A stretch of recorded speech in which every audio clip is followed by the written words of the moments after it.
Welcome students, आपका मेरे channel science classes by doctor Kumkum Saxena में बहुत स्वागत है। और बच्चों, मेरी ये कक्षाएं निःशुल्क हैं। इनके लिए आपको कोई भी फीस नहीं देनी है, केवल आपको देखते रहना है। और 10 का कोर्स मैं इस समय करवा रही हूँ। विद्युत वाले चैप्टर पे हम चल रहे हैं। पीछे भी बराबर मैंने विद्युत में से आपको कई बातें बताई, समझाई और आगे भी मैं बता रही हूँ। आज विद्युत मोटर पे हम चल रहे हैं। अभी मैंने विद्युत मोटर की रचना समझाई थी आपको। इस समय मैं सिद्धांत और कार्यविधि के बारे में बताने जा रही हूँ। मेरा चैनल यदि अच्छा लगे, जिन्होंने सब्सक्राइब ना किया हो बच्चों सब्सक्राइब करें और अपने अन्य मित्रों को बताएं। और अवश्य मेरे चैनल को देखें, आपको और कक्षाएं भी इसी तरह मिलती रहेंगी। सबसे पहले हम चलते हैं सिद्धांत पे। जब ये आपको क्या दिख रहा है, इसकी रचना दिख रही है। ये कुंडली है, ये ABCD। और कुंडली के दोनों ओर क्या लगे हैं, ये चुंबक क्षेत्र चुंबक लगे हैं, उत्तरी ध्रुव और दक्षिणी ध्रुव। तो सिद्धांत क्या है कि जब किसी कुंडली को चुंबकीय क्षेत्र में रख के धारा प्रवाहित की जाती है तो कुंडली पर एक बलयुग्म कार्य करने लगता है, जो ये बलयुग्म कुंडली को इसके अक्ष पर घुमाने का प्रयास करता है, जिसकी दिशा फ्लेमिंग के बाएं हाथ के अनुसार निर्धारित होती है। इन नीचे देखिए ये विद्युत क्षेत्र बनाया, ये विद्युत परिपथ बनाया गया है और ये बैटरी है, ये कुंजी है। तो जब यहाँ से धारा प्रवाहित करेगी तो इस पर जो है एक बलयुग्म कार्य करने लगेगा। जब किसी कुंडली को चुंबकीय क्षेत्र में रखकर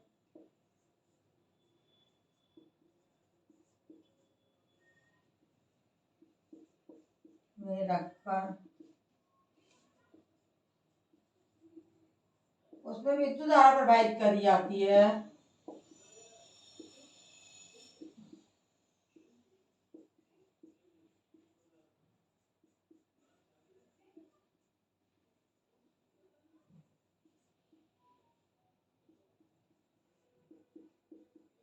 तो उस पर क्या करने लगेगा, एक बलयुग्म कार्य करने लगेगा, बलयुग्म कार्य करने लगेगा, करने लगता है। चुंबकीय क्षेत्र में रख के जब इस पर इलेक्ट्रिक करंट पास करेंगे तो इसमें एक बलयुग्म कार्य करने लगेगा, बलयुग्म लगने लगता है, जो कुंडली को क्या करता है, इसके अक्ष पर घुमाने का प्रयास करता है और जिसकी दिशा फ्लेमिंग के बाएं हाथ के नियम द्वारा निर्धारित होती है। जो कुंडली को घुमाने का प्रयास करता है,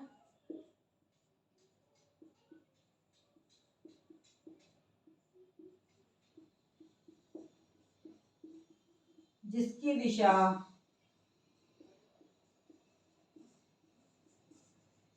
फ्लेमिंग के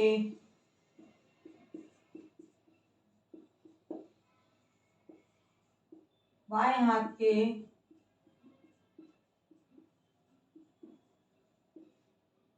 सिद्धांत के द्वारा निर्धारित होती है, सिद्धांत द्वारा निर्धारित की जाती है।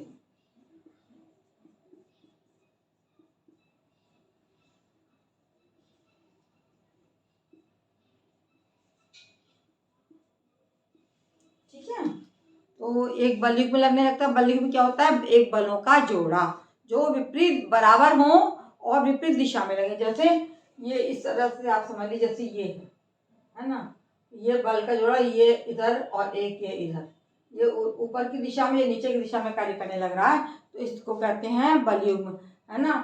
बलयुग्म जो जिसकी दिशा फ्लेमिंग के बाएं हाथ के द्वारा के सिद्धांत द्वारा निर्धारित की जाती है। ये क्या करता है, कुंडली को उसके अक्ष पर घुमाने का प्रयास करता है। ये बलयुग्म कुंडली को अपनी अक्ष पर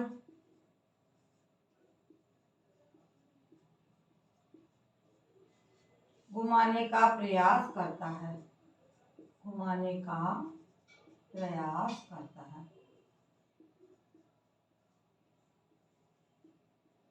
ये इसका सिद्धांत है। इसका सिद्धांत, विद्युत मोटर का ये सिद्धांत है। और कुंडली क्या होती है, घूमने के लिए स्वतंत्र होती है। तो कुंडली का जो तल है वो चुंबकीय क्षेत्र के समांतर होता है। तो बलयुग्म कुंडली को चुंबकीय क्षेत्र में लगातार घुमाता रहता है। ये समांतर होती है इसकी दशा आपके इसके एन एस ध्रुव के। तो ये बलयुग्म क्या करता है, कुंडली को लगातार घुमाता रहता है। और कुंडली घूमने की स्वतंत्र है तो इसका चुंबकीय क्षेत्र के समांतर होता है। इसकी दिशा चुंबकीय क्षेत्र के समांतर होती है कुंडली की, है ना। और ये इसको घुमाने का प्रयास करता है और कुंडली अपनी जगह पर घूमना शुरू कर देती है। अब आते हैं हम कार्यविधि। कार्यविधि क्या होती है, कैसे ये कुंडली कार्य करती है, इसके बारे में मैं आपको बताने जा रही हूँ। कुंडली किस तरह से फंक्शन करती है, किस तरीके से कार्य करती है। तो समझ लीजिए कि जब बैटरी से यहाँ से विद्युत धारा हम इसमें प्रवाहित करेंगे तो प्रवाहित करने पे क्या होगा कि कुंडली की भुजाएं एडी व बीसी पर कोई चुंबकीय क्षेत्र कार्य एडी व बीसी पर जब हम विद्युत धारा प्रवाहित करते हैं उस समय कोई भी कुंडली पर जो है वो चुंबकीय बल कार्य नहीं करता है। फ्लेमिंग के बाएं हाथ के नियम से भुजा एबी पर चुंबकीय बल नीचे की ओर, इस पर एबी पर चुंबकीय बल नीचे की ओर कार्य कर रहा है। और भुजा सीडी पर चुंबकीय बल, ये ऊपर लिखा है मैंने, ऊपर की ओर कार्य कर रहा है और इसमें बल जो है नीचे की ओर कार्य कर रहा है। इस प्रकार ये क्या बन गए, एक ही बलयुग्म बन गए हैं। तो फ्लेमिंग के बाएं हाथ के नियम से भुजा एबी पर चुंबकीय बल नीचे की ओर कार्य करता है और भुजा सीडी पर चुंबकीय बल जो है वो ऊपर की ओर कार्य करते हैं। दोनों बराबर हैं और विपरीत हैं तो ये क्या बन जाते हैं, ये बलयुग्म बन जाते हैं, जो कि कुंडली को बराबर और विपरीत हैं होने के कारण ये बलयुग्म कुंडली को वामावर्त घुमाते हैं, दक्षिणावर्त ना घुमा के ये कुंडली को वामावर्त घुमाते हैं।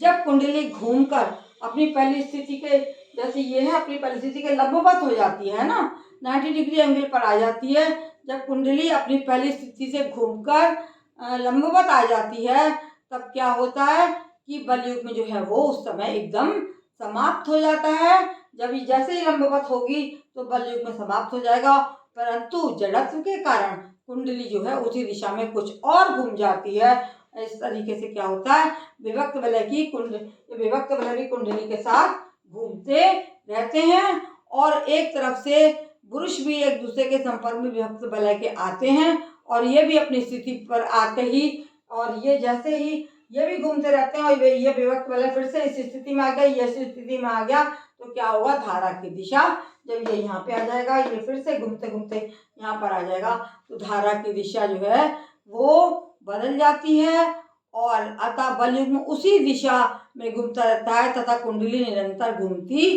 रहती है और उसके धुरादंड को बराबर गतिज ऊर्जा मिलती रहती है। ये आपका हो गया इसकी कार्यविधि। इसमें बलयुग्म जो है बल नीचे की ओर लग रहा है भुजा में, इसमें बलयुग्म जो है बल जो है ऊपर की ओर लग रहा है और कुंडली जो है वो घूमना चालू करती है और आपके ये जो बलयुग्म कुंडली को घुमाने का प्रयास करता है और ये अपनी पूर्व स्थिति के लंबवत आ जाती है। तो ये भी बलय भी साथ साथ में विभक्त बलय भी घूमते रहते हैं और पेच की दिशा बदल जाती है। पेच की दिशा बदलते ही धारा जो है वो उल्टी दिशा में हो जाती है और इस प्रकार से धारा की दिशा बदलते ही बलयुग्म उसी दिशा में घूमता रहता है तथा कुंडली निरंतर घूमती रहती है और उसका जो धुरादंड होता है उसको गतिज ऊर्जा बराबर मिलती रहती है, घूम घूम के।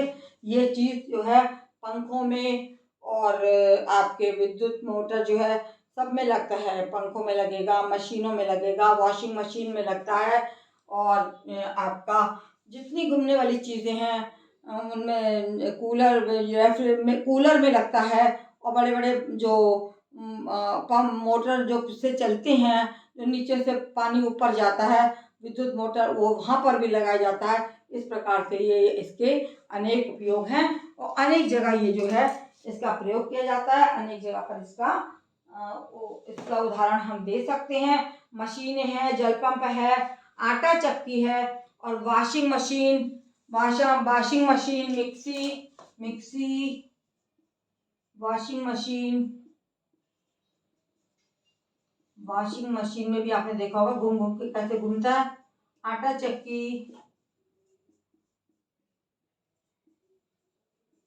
इस प्रकार से मिक्सी, वॉशिंग मशीन, आटा चक्की और कौन कौन सी चीज़ें होती हैं, पंखा और आपका मिक्सी आदि में चलाने में इसका यूज़ किया जाता है। इस प्रकार से पंखे आदि में इसका प्रयोग होता है। इस तरह ये मैंने आपको विद्युत मोटर के बारे में बताया, इसका कार्य बताया, इसका सिद्धांत बताया। तो आप जो है बच्चों इसको जो है देखें, पढ़ें और समझें, और आएगा तो इसकी आपका निरंतर इस तरह से आएगा कि आप इसकी रचना बना के इसकी कार्यविधि को समझाइए। मेरे इसको आप लाइक करें और शेयर करें। मेरे चैप्टर के अंतर्गत जो पढ़ाया गया है आपको उसको देखने के लिए आपका बच्चों बहुत बहुत धन्यवाद। इसी तरीके से आप मेरी कक्षाओं को देखते रहें।